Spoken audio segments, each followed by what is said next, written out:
성서학당에서는 지난주에 이어서 출애굽 시대의 이야기를 이어가겠습니다. 특별히 출애굽 이야기 가운데 지난주에 시내산 안에서의 율법을 받고 하나님과 언약을 맺고 또 공동 식사를 하고 하나님과의 관계를 맺은 관계, 그 이스라엘 백성들의 모습을 한번 생각했죠.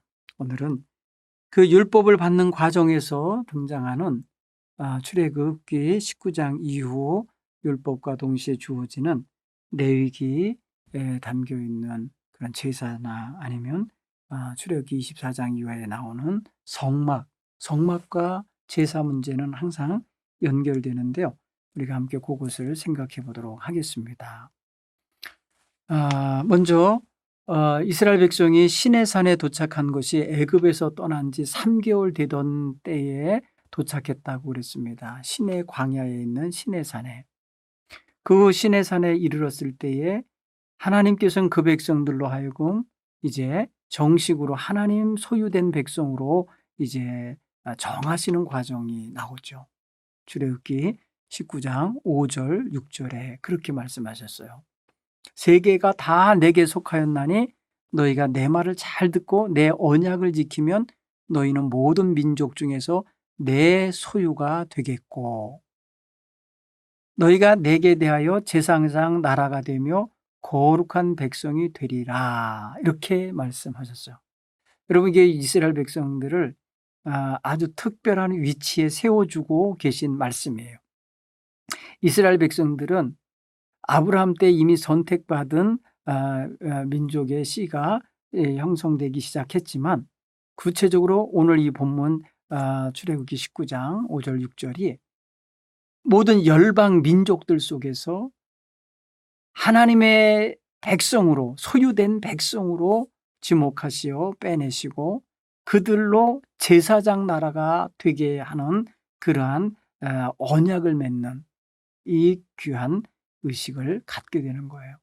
이스라엘 백성에서는 그래서 출애굽 전통 그리고 시내산 이 율법 전통이 굉장히 중요한 신앙의 핵심 근거가 됩니다.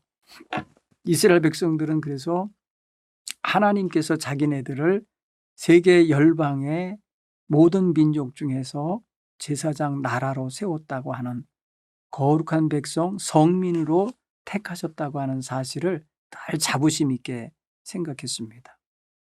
하나님은 이 거룩한 백성 제사장 나라 성민인 이들에게 그답게 그 백성답게 살 수 있는 지침을 내리시는데 그게 바로 율법이에요. 그래서 모세의 율법은요, 이스라엘 백성을 이스라엘 백성답게 만드는 하나님의 지침서와 같은 거예요. 그래서 그 지침서가 이스라엘 백성들로 하여금 전후 좌우 흐트러짐 없이 그리고 또 항상 하나님이 지시하시는 그곳으로 가도록 만들어주는 아주 중요한 그러한 지침이 된 거예요. 그래서 여러분 20장 이하에 나오는 신명기는 우리가 잘 알듯이 10가지 계명 대표적인 뼈대가 되는 계명이라 그랬잖아요. 거기에 따라서 이제 확장되어지는 그것과 이제 연관돼서 확장되어지는 것들이 여러 가지가 나오는데 일단은 하나님을 경외하고 하나님을 잘 섬기려면은 하나님을 섬기려고 하는 성소가 필요하고 제단이 필요하잖아요. 그리고 그 모든 것들의 제사법이 필요하고 제사의 도구들이 필요하고 그다음에 제사할 장소가 따로 구별되어야 되고 하는 그런 이야기가 이제 출애굽기 20장 이하 40장까지 나오고 그 40장 이후에 이제 바로 연결돼 나오는 레위기에서 하나님 섬기는 법도인 제사법이 바로 연결돼 나오는 겁니다. 오늘도 일정한 시간을 공부해야 되기 때문에 너무 길게는 할 수 없지만은 어쨌든 간에 설명하는 데까지 설명하고 함께 대화하도록 하겠습니다. 여러분, 오늘은 특별히 시내산에서 하나님께서 하나님 섬길 수 있는 위치를 잡는 그 시간, 그러니까 이스라엘 백성들에게 성막을 지으라 하시고 성막에서 어떻게 행하라고 하는 부분들을 한번 그림을 봐가면서 함께 설명하는 그런 시간을 갖도록 하겠습니다. 여러분 성경을 보시면 출애굽기 24장에 보면은 하나님께서 이스라엘 백성과 함께 언약을 맺었잖아요. 그리고 언약을 함께 맺으면서 그때 제물을 잡아서 이스라엘 청년들을 보내서 여호와께 소로 번제를 드리게 하고 화목제를 드리게 했어요. 그래서 그 피를 가져다가 양푼에 담아다가 그 12지파를 상징하는 12개의 어떤 기둥을 세우고 제단을 쌓은 자리에다가 발랐어요. 뿌렸어요. 그게 첫 번째 이스라엘 민족으로서 하나님께 드린 제사예요. 이거는 야훼에서 한 거예요. 야훼에서. 그런데 이제 하나님께서 이것을 성소 안에서 그런 제사를 하게 하기 위해서 성소를 지으라고 말씀하시는 거예요. 그게 성막이에요. 이제 25장부터 뭐랄까요? 설계도라 할까요? 지침서가 등장하게 됩니다. 그 규모가 나타나게 됩니다. 이것을 하나님께서 뭐라고 표현하셨다면 내가 그들 중에 거할 성소, 그들이 나를 위하여 짓되 이렇게 표현했어요. 그러니까 성소를 짓는데 그거는 하나님이 그들 중에 거할 집이에요. 나를 위하여 지어라 이렇게 표현하신 거 보세요. 그래서 이 모양은 이제 하나님이 제시해 주십니다. 물은 내가 내게 보이는 모양대로 장막을 짓고 기구들로 그 모양을 따라 지을지니라 이러면서 하나님께서 성막을 지어야 되는 것을 말씀하셔요. 그런데요, 여기에 필요한 재물들 있잖아요. 예물들은 어떻게 되냐? 조건이 있는 예물들이에요. 어떤 요건이냐면 25장 2절에 보면 이렇게 말씀하셔요. 이스라엘 자손에게 명하여 내게 예물을 가져오라 하고 기쁜 마음으로 내는 자가 바치는 예물로 하라는 거예요. 기쁜 마음으로.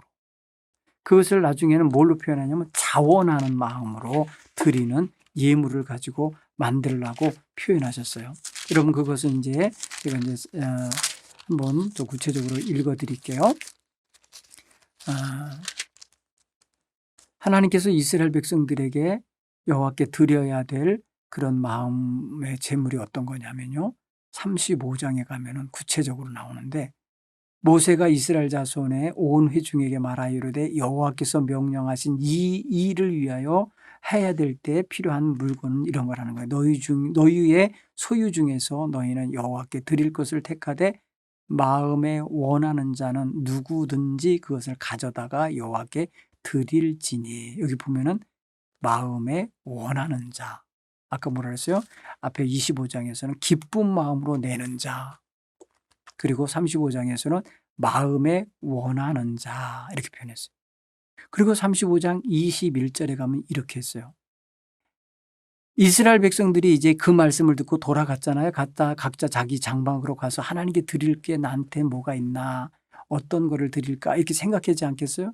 그럴 때 이렇게 했다는 거예요. 21절에 마음이 감동된 모든 자와 자원하는 모든 자가 와서 회막을 짓기 위하여 그 속에서 쓸 모든 것을 위하여 거룩한 옷을 위하여 예물을 가져다가 여호와께 드렸으니 그 마음에 원하는 남녀가 와서 이렇게 표현했어요. 마음에 원하는 자, 마음에 감동된 자, 마음에 차원함이 있는 자. 하나님이 하나님을 위하여 짓는 성소에 쓰여질 물건들을 이렇게 정성된 마음을 가지고 하나님께 예물로 드리는 자들의 것으로 하라고 하신 거예요. 여러분 의미가 있지 않아요? 굉장히 의미가 있죠. 왜 그런가 보세요.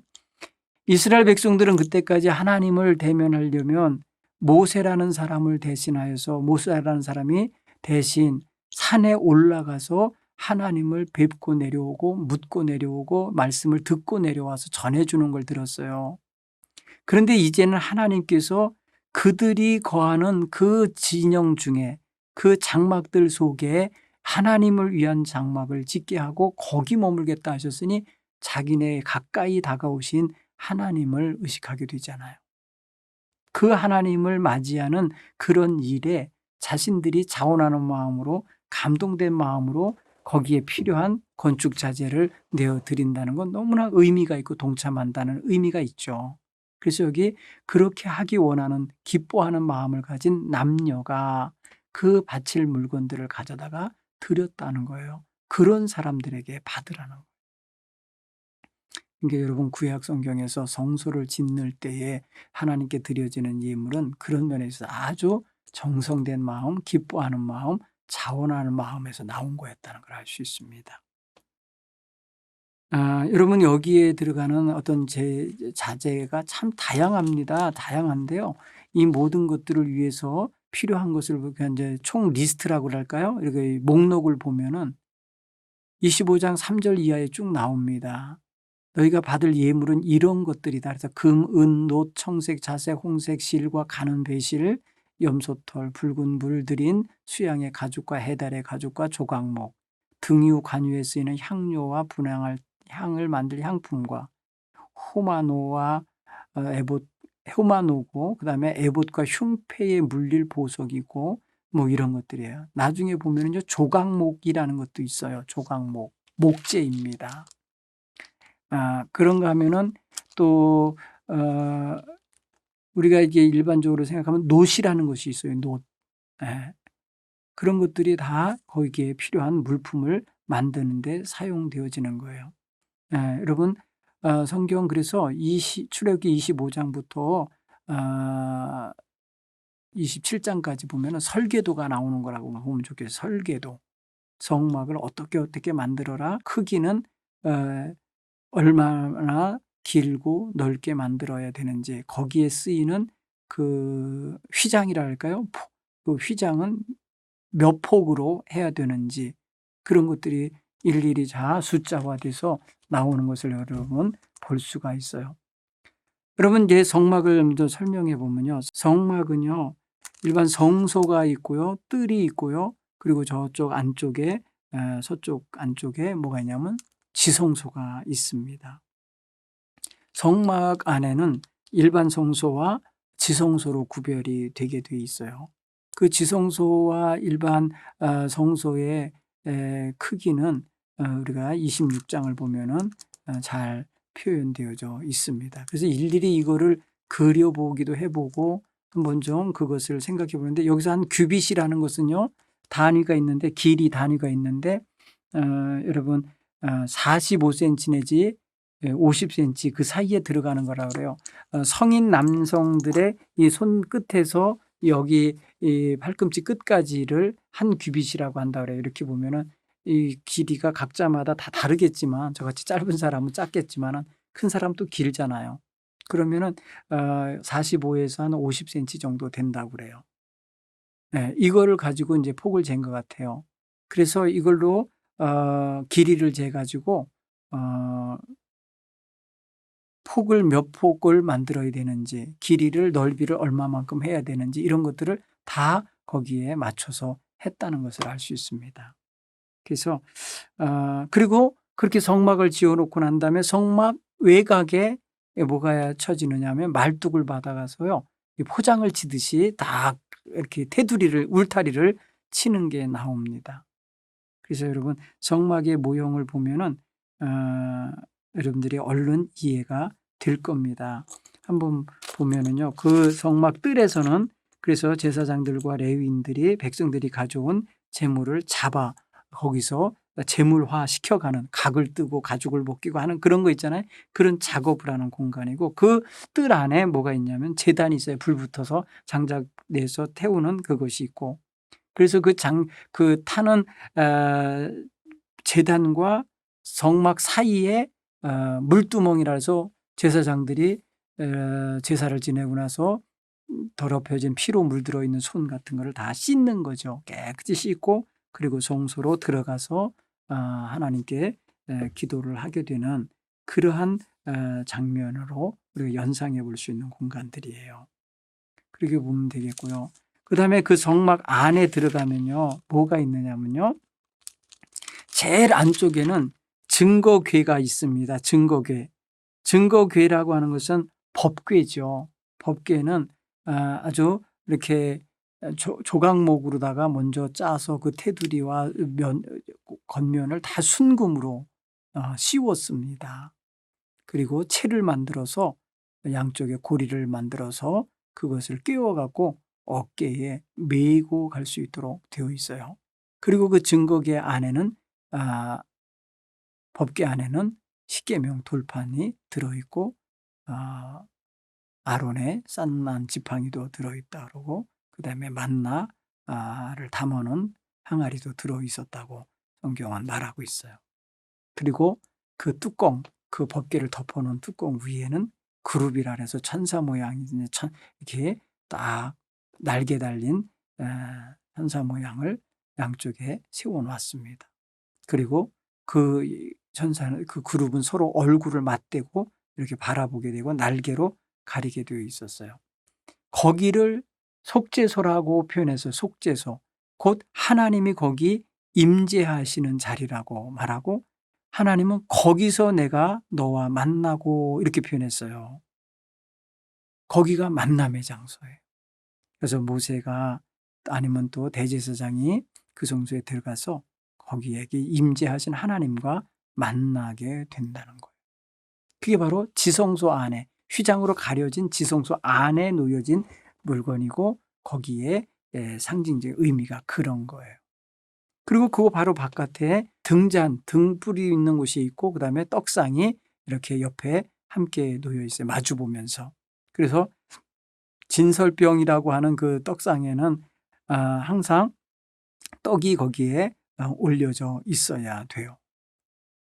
그거는 소재 제물이죠. 그러니까 소재라고 표현하면 가루로 만들어 곡식의 제사야 제물로 만들어져 드리는 거죠. 그 다음에 또 좌측에 등잔불은 들어가면서 항상 거기를 밝히는 7 촛대가 거기에 있는 겁니다. 7 초가 아니라 7 등대가 있는 거 당시에는 이제 감람유나 거기서 쓰는 기름을 불태워서 밝히는 거니까요. 그래서 등잔은 7개가 만들어져 있는 그런 거예요. 여러분 보셨죠? 이스라엘 성소에 들어있는 그 등잔을 보면은 이렇게 살구 모양 것으로 이렇게 해서 3개가 이렇게 해서 양쪽으로 3개씩 있으면 6개고 중간에 딱 올라오면 7개잖아요. 그런 성소 내부의 등대 모양을 알 수가 있어요. 자, 그리고요. 그 가운데는 이제 휘장 앞에 바로 뭐가 있냐면 분향단이 있어요. 분향단은 뭐예요? 가서 향을 태우는 거예요. 거기에. 그래서 아주 향기로운 향이 나오는 향재를 가져다 넣어서 거기서 연기가 확 나오면 그게 바로 요한계시록에서는 그 향으로 올라가는 그 연기를 성도의 기도로 이렇게 표현한 적이 있어요. 그런 걸 보면은 성소에서 마련되어진 성물들이 그런 의미들을 갖고 있다는 걸 알 수 있습니다. 그 다음에 이제 그 휘장으로 가려놓는 것은 그 지성소와 일반 성소 사이에 가려진 휘장은 1년에 한 번 대속죄일 날 한 번 그리로 들어가니까 1년 내내 어떻게 보면 가려져 막혀져 있는 거죠. 수시로 드나드는 데가 아니고 아무나 드나드는 데가 아니라 휘장은 항상 성소와 지성소, 하나님이 임재하시는 자리와 제사장들이 들어가서 분향하며 하나님께 제를 올리는 자리가 구별되어 있었다는 것을 알 수가 있어요.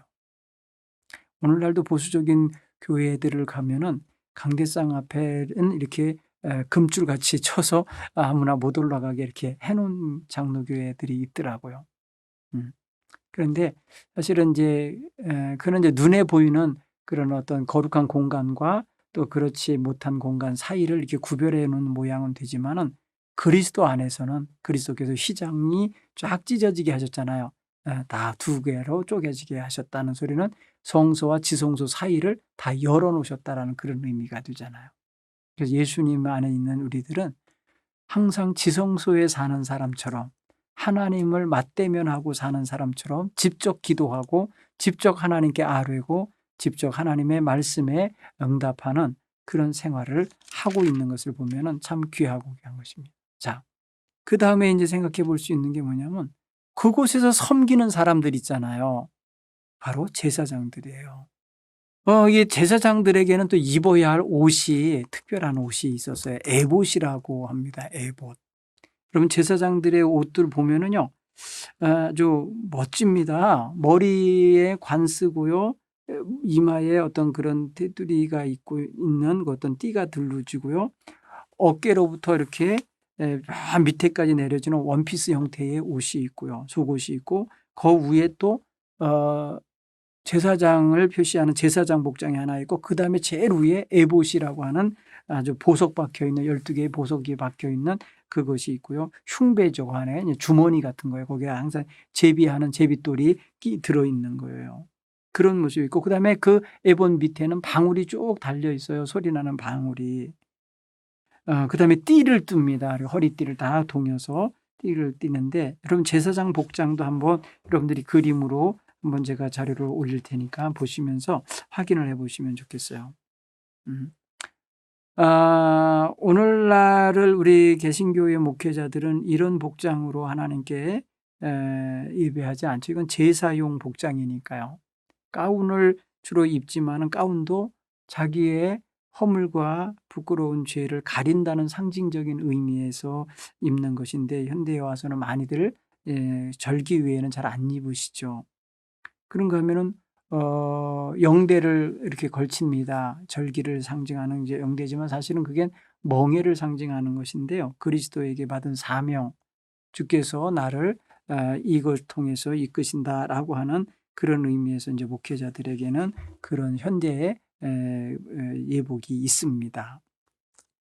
그리고 여러분 알다시피요, 제사장들은요, 제사할 때 드리는 옷이 있고 일반 평상 생활복이 있었어요. 그래서 그런 것도 여러분들이 좀 이 예복 외에 또 이렇게 일반 깨끗하게 구별되어 사는 사람으로서 입어야 할 평상복도 있었다라는 걸 생각해 보면 좋겠습니다.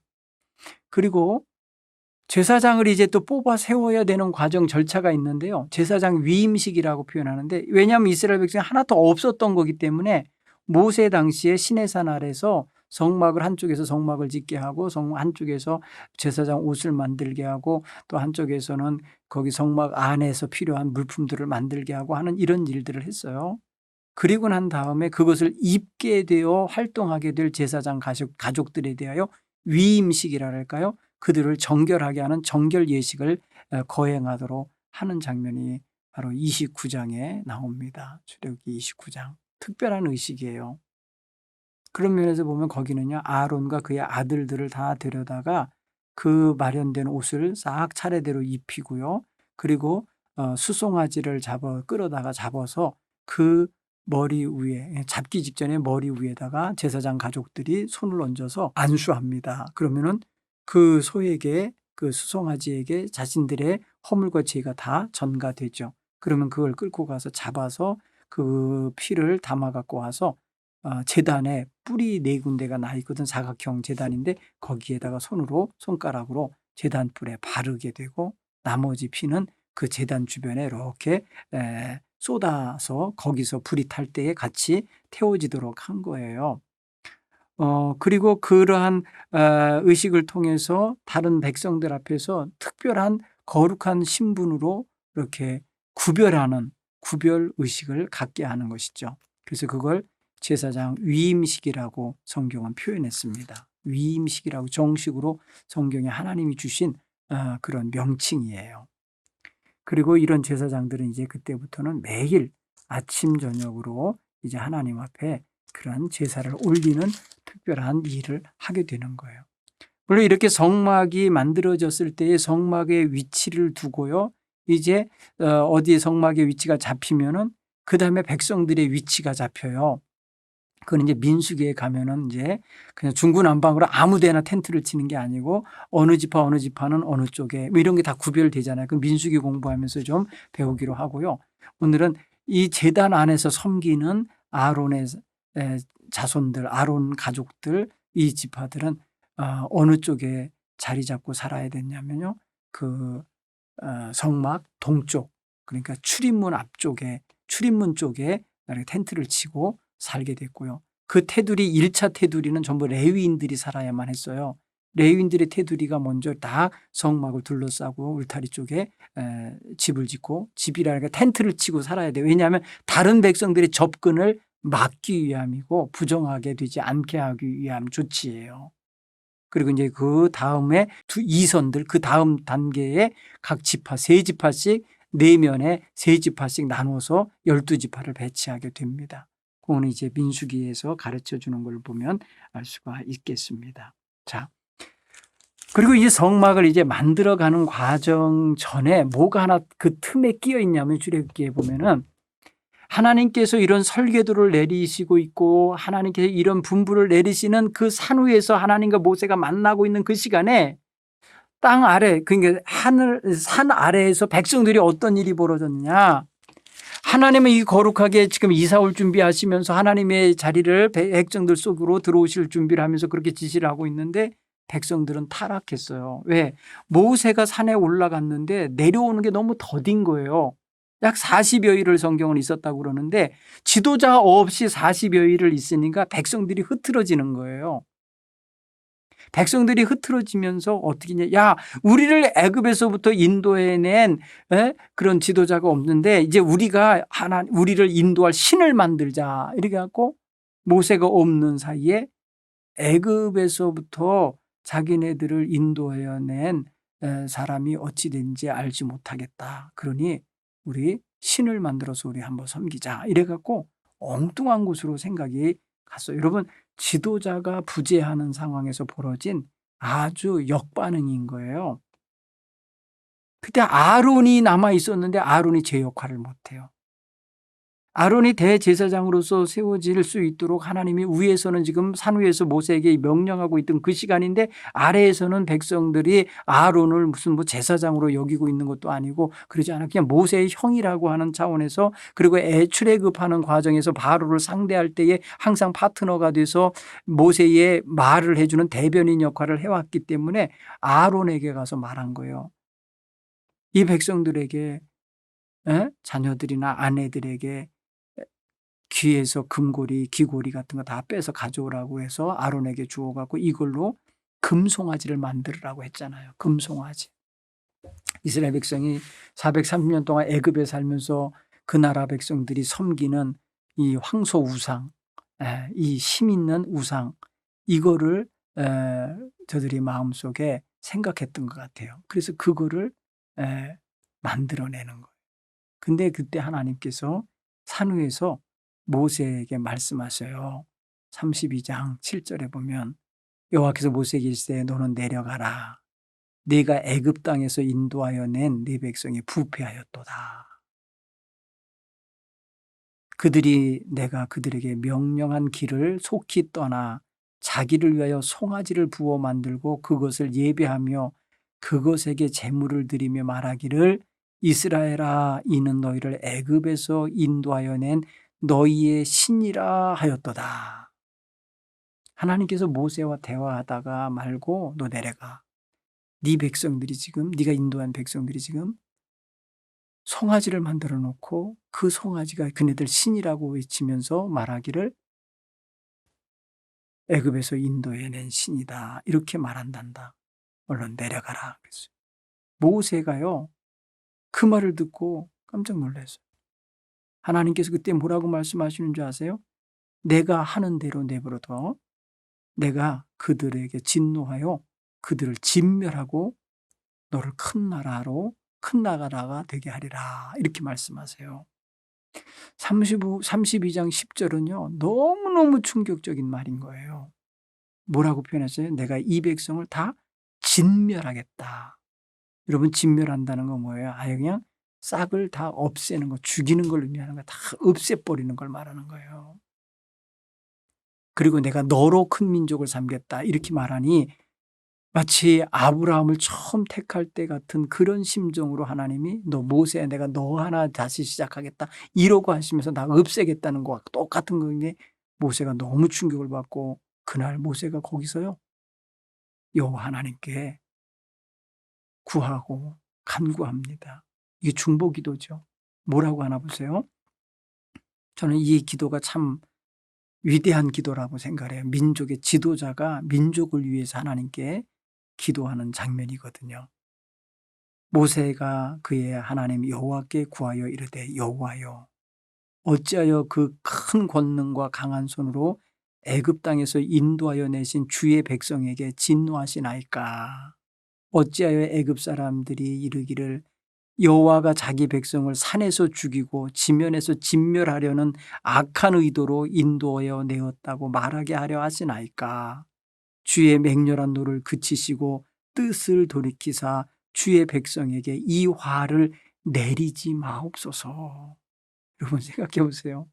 모세가요 하나님의 이 진노하시는, 여러분 보통 화난 사람 옆에 가서 말 잘못하면 얻어맞잖아요.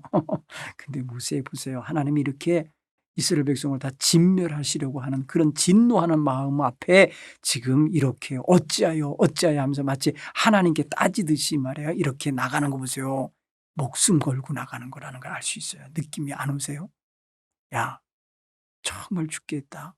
이러다가는 우리 다 망하겠다. 이걸 느낀 거고, 이러다가 하나님 명예가 더럽혀지겠다. 하나님이 이들을 이 산에서 죽이려고 끌어냈다고, 예? 진멸하려고 악한 의도로 인도했다는 이런 악소문이 나게 생겼구나. 이거를 느낀 거예요. 그래서 하나님께 어찌하여 이런 맹렬한 노를 가지고 하셔서 그렇게 하셔서 행여라도 이런 말 들으시려고 하십니까? 그리하지 마옵소서, 화를 내리지 마옵소서, 이렇게 말리는 거 아닙니까? 그러면서 뭐라 나오세요? 하나님의 약속을 끄집어냅니다. 이게 굉장히 중요한 거예요. 여러분도 앞으로 무슨 기도할 게 있으면요, 모세가 하나님의 뜻을 돌이키게 만드는 이런 기도 있어요. 13절이 이거예요.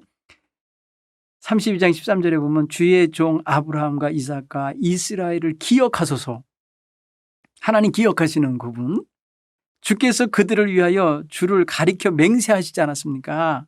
뭐라고 말씀하셨냐? 내가 너희 자손을 하늘의 별처럼 많게 하고 내가 허락한 이 온 땅을 너희 자손에게 주어 영원한 기업이 되게 하리라 하셨나이다. 약속한 백성이라는 거예요, 하나님.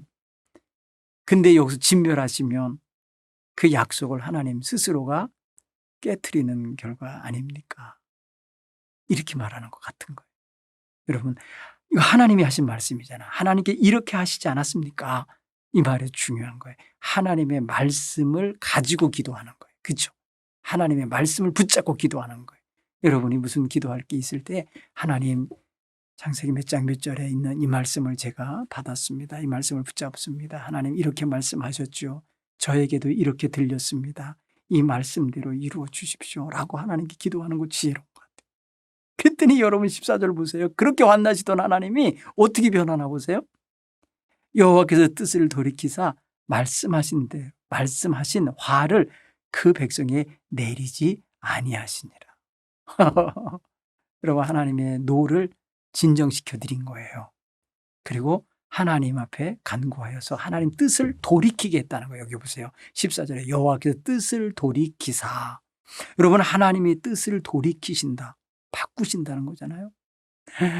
이게 모세의 위대함이에요. 야, 이렇게 기도할 수 있으면 좋겠다. 이런 생각을 종종 해보게 됩니다. 이 일이 있은 후에 하나님께서 이 시내산에서 저들을 책망하신 이 일을 모세가 대신해서 책망합니다. 모세가 그 하나님의 심정을 갖고 내려와서 받았던 십계명 돌판을 집어 던졌다고 성경 표현해서 내리쳐 던져서 땅에 던지니까 다 깨졌겠죠. 얼마나 화가 났는지. 왜? 진짜 내려오니까 하나님 말씀한 대로 그들이 금송아지를 만들어 놓고 거기서 뛰며 놀며 마치 그것이 지네들 신이라고 하면서 말하는 대로 행동했다는 거예요. 그래서 심히 그날 모세가 진노합니다. 19절에 보면은 전에 가까이 이르러 진에 가까이 이르러 그 송아지와 그 춤추는 것을 보고 크게 노하여 손에서 그 판들을 산 아래로 던져 깨트리니라. 모세가 그들이 만든 송아지를 가져다가 불살라 부수어 가루를 만들어 물에 뿌려 이스라엘 자손에게 마시게 하니라. 와, 여러분 모세가 얼마나 화가 났는지, 하나님이 진노를 잔잔케 했던 모세가 자기가 화를 내요. 자기가. 결국은 왜? 눈에 보이는 송아지가 보였거든요. 아예 없애버리는 거예요. 그날 이후로 정말 이스라엘 백성들은 모세가 얼마나 무섭게 화를 내는 분인지도 알았을 것 같아요. 네. 근데 그 다음에 이제 누가 그렇게 했는지를 따지니까 모세가 그 따지니까 아론이 자꾸 말입니다. 핑계대죠. 또 백성들 다 핑계대죠. 그런데 하나님이 이미 말씀하셨어요. 이 백성이 목이 뻣뻣한 백성이라고 이미 말씀하셨잖아요. 그래서 그날 하나님께서 심판하셔서 3,000명가량이 죽어요. 그날 심판하신 거죠. 네. 그런 걸 보면은 참 불행한 사건이 벌어진 거예요. 정말 좋은 일 앞에, 좋은 일이라는 건 뭐냐면은 율법을 받고 성막을 짓도록 허락받고 설계도 받는 이런 좋은 일 앞에 불행한 일, 곧 우상숭배, 그래서 3,000명이나 떼죽음을 당해야만 하는 이러한 상황, 기가 막히잖아요. 그래서 모세는 이튿날 다시 산에 올라가요. 정말 하나님 앞에 큰 죄를 지었다고 가서 고백하고 속죄하기 위해서 올라갑니다. 거기서 내려온 지 몇 시간 되지 않아서 또 올라가는 것과 같은 거죠. 여러분, 그래서 32장에 보면은 31절인가요? 모세가 여호와께 다시 나아가 여짜오되 슬프도소이다. 이 백성이 자기들을 위하여 금신을 만들어 싸우니 큰 죄를 범하였나이다. 그러나 이제 그들의 죄를 사하시옵소서. 그렇지 아니하시오면 원하건대 주께서 기록하신 책에서 내 이름을 지워버려 주소서. 보세요. 이 위대함이 또 여기 나타나죠. 모세는요, 이 백성들을 용서해 주세요 하면서 용서 못 하시겠거든 저도 그 생명책에서, 하나님 기록하신 책에서 이름 지워 주십시오. 이렇게 말하면서 배수진을 치는 거예요. 예. 여호와께서 모세에게 이제 누구든지 내게 범죄하면 내가 내 책에서 그를 지워버리리라. 이제 가서 내가 네게 말한 곳으로 백성을 인도하라. 이렇게 하나님은 일단락을 지으시며 모세를 새로운 일터로 보내시는 거예요. 여러분, 좋은 일을 앞두고 이렇게 범죄하는 일 내지는 하나님의 뜻을 어기는 일을 행하는 것은 정말 경계해야 될 일입니다. 모세는 그리고 나서 다시 하나님 앞에 돌을 다듬어 올라가서 십계명을 돌판에 다시 새김받아서 내려오게 됩니다. 그래서 하나님께서 다시 언약을 굳건히 하게 하시면서 그날 다시 이제 이어서 또 다른 말씀으로 나가는데 다름이 아니라 절기 이야기를 하십니다. 너는 엿새 동안에 열심히 일하고 일곱째니 날에 쉴지니 밭갈 때에나 거둘 때에나 쉬도 쉴지며 칠칠절 곧 맥추절 초실절을 지키고 세말에는 수장절을 지켜라. 너는 무교절을 지키되 내가 네게 명령한 대로 아비벌 그 절기의 1회 동안에 무교봉을 먹으라 하면서 무교절, 맥추절 그리고 수장절 지키는 거 규정하십니다. 너희 모든 남자는 매년 3번씩 여호와 앞에 나가서 이제 하나님 앞에 제사를 드려라 해갖고 3대 절기를 지정해 주십니다. 여러분, 그 무교절은요, 첫 번째 절기인 무교절 아비벌에 지키는 그 절기는 6월절을 시작으로 연결돼요. 그래서 6월절과 무교절은 같은 시기에 있었다라는 것을 참고로 아시기를 바랍니다.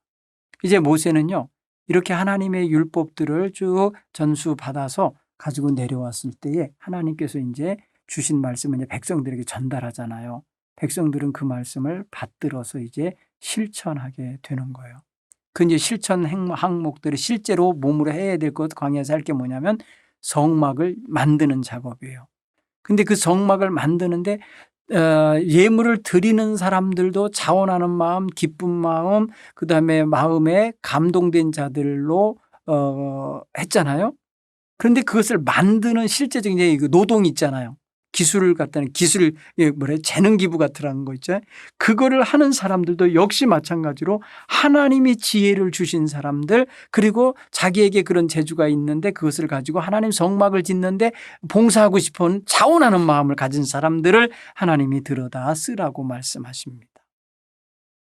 여러분, 이 성막과 관계된 예물 드리는 것도 예물 가지고서 물건을 만드는 작고 이게 노동하는 거, 건축 사업을 하는 것도 다 자원하는 자, 마음이 원하는 자가 하게 하셨다는 거죠. 여러분, 거기에 이제 현장 감독으로 세워진 게 부살렐과 오홀리압이라는 사람이 있는데, 그리고 또 그들 곁에는요, 마음의 지혜롭다는 것은 아주 이렇게 장인, 기술적인 지혜를 갖고 있는 사람들을 붙여주셔서 그들에게 총명을 주시고 지혜를 주셔서 거기서 써야 될 모든 물건들을 만들 줄 알게 하셨다고 성경 출애굽기 36장에서 말합니다. 그리고 부살렐 오홀리압은 그것을 가지고 이제 만드는 데 있어 총책임자인데, 거기에 많은 사람들이 같이 동참을 해서 들어와서 일을 하기 때문에 일이 참 재밌었을 것 같아요. 즐겁게 일을 했을 것 같은데, 또 즐거운 건 뭐냐면요, 백성들이요 아침마다 자원하는 예물을 연하여 가져왔다. 성경은 36장 3절에 말해요. 그래서 이 책임자들이요 일을 하다 말고 멈추고 와가지고 어떻게 했냐면 모세에게 말합니다. 백성이 너무 많이 가져옴으로, 백성이 너무 많이 가져온다라는 의미가 뭐겠어요? 차원하는 사람이 많다는 소리죠. 마음에 감동된 사람이 많다는 거죠. 넘치는 거죠. 축복이죠.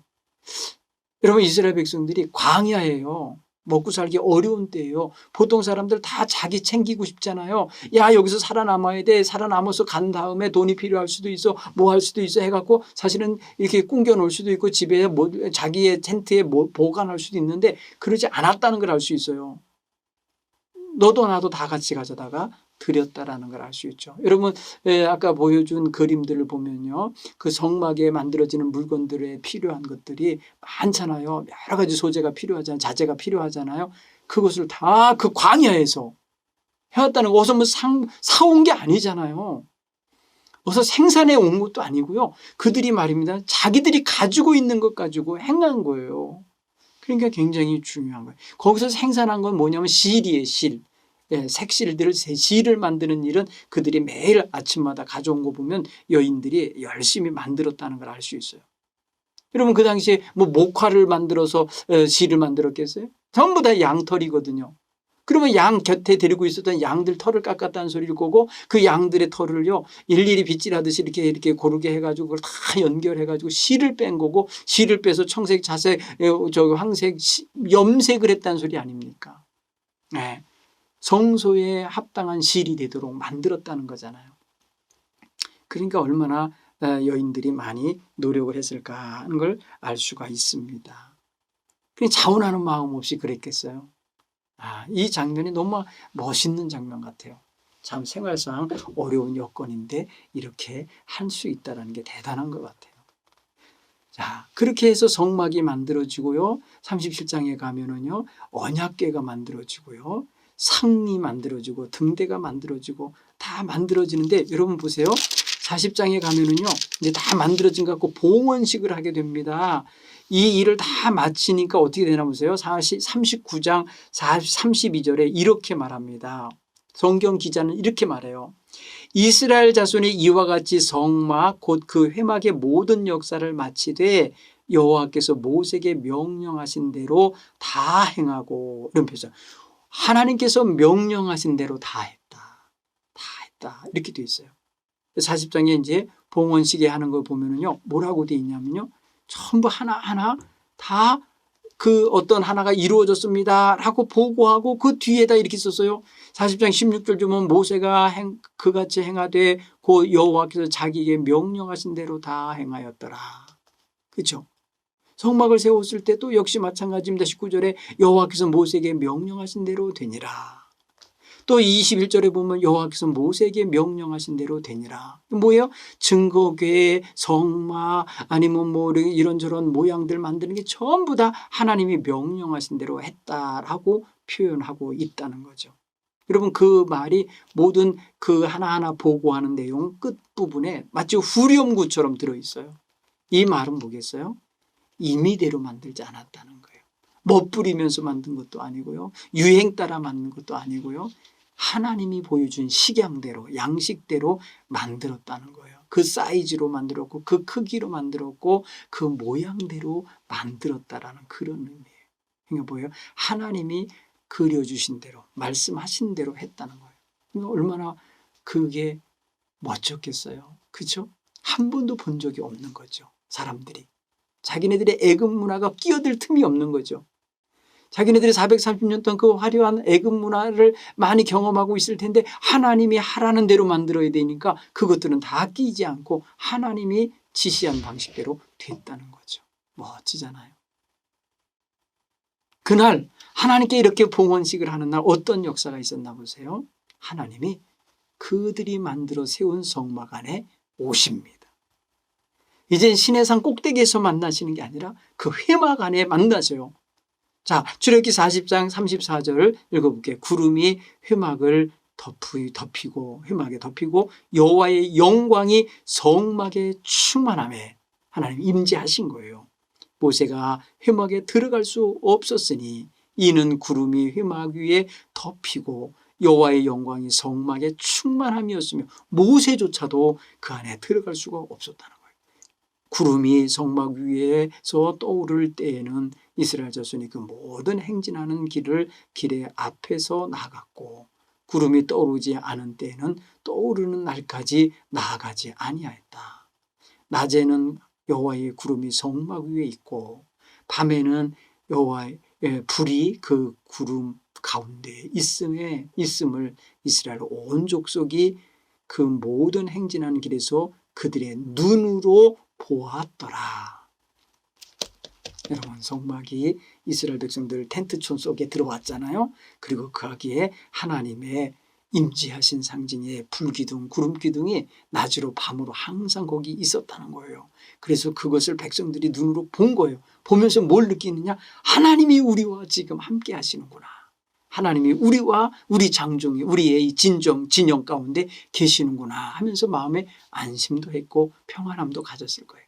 그래서 그 구름 기둥이든지 불기둥이 일어나서 움직이면 백성들이 다 함께 움직였다라는 거죠. 행진을 했다는 거죠. 그리고 움직이지 않고 있으면 다 머물렀다는 거예요. 그러면 움직이는지 안 움직이는지를 보기 위해서는 계속해서 성막을 향하여 저들의 눈이 모아져야 되겠죠. 이동할 건지 말 건지 이삿짐을 싸야 되는지 말아야 되는지를 항상 봐야 되니까 이스라엘 백성들이 어떤 소리가 들려도 어떤 소리가 나서 야 준비해라 하지 않아도 알 수 있는 거 아니에요. 그러니까 굉장히 중요한 영적 공간 그리고 이스라엘 백성들에게 있어서 아주 관심과 주의 집중의 센터가 되는 거예요. 여러분 영적으로 우리에게서 이런 자리가 있어야 돼요. 정말 주님을 모신 자리가 항상 중심에 있어야 되겠어요. 자, 다음 주에는요. 오늘은 여기까지 하고 다음 주에는 절기 이야기와 그리고 5가지 제사 이야기를 좀 구체적으로 살펴보면서 공부하도록 하겠습니다. 여러분 구약 성서 이야기이기 때문에 여러분 이야기로 여러분들이 성경을 만들어 가셔야 돼요. 성경은 옛날에부터 계속해서 구전으로 이야기로 전해지던 책이었기 때문에 이야기로 기억하는 것이 훨씬 더 성경을 효과적으로 이렇게 이해할 수 있고 연결할 수 있고 그래서 재미도 있고 잊어버리지 않을 수 있어요. 그래서 항상 여러분들이 이야기화시킬 필요가 있다 이렇게 생각이 되집니다. 오늘은 여기까지 함께 이야기하겠습니다. 기도하겠습니다. 하나님 고맙습니다. 오늘 우리가 구약 성경 가운데 특별히 출애굽 시대에 이스라엘 백성과 하나님이 시내산에서 언약을 맺고 그 언약 공동체에게 첫 번째 프로젝트로 성막을 짓게 하신 이야기를 함께 나눴습니다. 하나님 성막이 이스라엘 백성에겐 신앙의 중심 자리가 되고 마음의 중심 자리가 되고 하나님과 만남의 자리가 된 것처럼 우리에게도 주님의 성전이 우리의 정성을 다하여 가꾸고 돌보는 자리가 늘 신앙의 중심지가 되게 하여 주옵소서.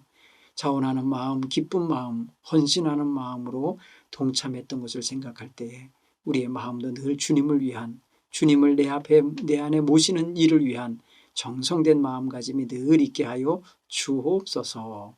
예수님 이름으로 기도하옵나이다. 아멘.